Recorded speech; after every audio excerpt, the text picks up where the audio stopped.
জয় গুরু, সুপ্রভাত, হরি ওম। ওম অখণ্ড সংহিতা বা অখণ্ড মণ্ডলেশ্বর শ্রী শ্রীমৎ স্বামী স্বরূপানন্দ পরমহংসদেবের অমৃতময় উপদেশবাণী, দশম খণ্ড। মানুষের প্রকৃত মহত্ব।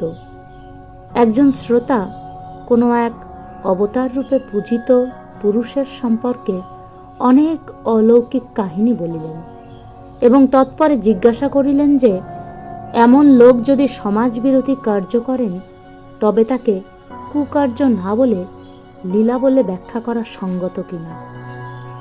শ্রী শ্রী বাবামণি বলিলেন, অবতারেরা অবতার লীলা করতে থাকুন, কিন্তু তোমরা ওসব আজগুবি গল্পে বিশ্বাস করো না। কোনো মানুষের অলৌকিক শক্তি হয়েছে বলেই তার মল দুর্গন্ধযুক্ত হবে না, হবে সুখাদ্য। তার মূত্র কদর্য বস্তু হবে না, হবে সুরভি পানীয়। এসব যুক্তির কোনো অর্থ নেই।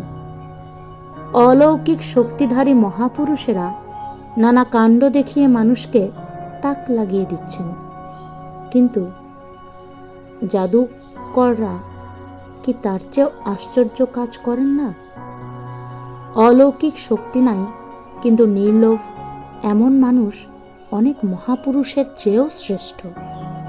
অলৌকিক শক্তি নাই বা থাকলেও কদাচ প্রকাশ পায় না, কিন্তু নিয়ত জীব কল্যাণেরত, নিজের স্বার্থ চিন্তা করার অবসর নাই, এমন মানুষদের চরণ ধুলায় অনেক খ্যাতনামা মহাপুরুষ ধন্য হবেন যেন। মানুষকে তার প্রকৃত মহত্ব দিয়ে বিচার করো। মানুষের প্রকৃত মহত্ব তার ত্যাগে, তার প্রেমে, তার সর্বজীব হিতৈষিণায়, তার আত্মদানে, তার নাম যশ প্রতিপত্তি লোভহীনতায়, তার অকপট আত্মবিলোপে।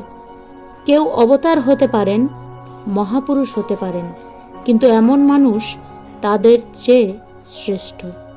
হরি ওম।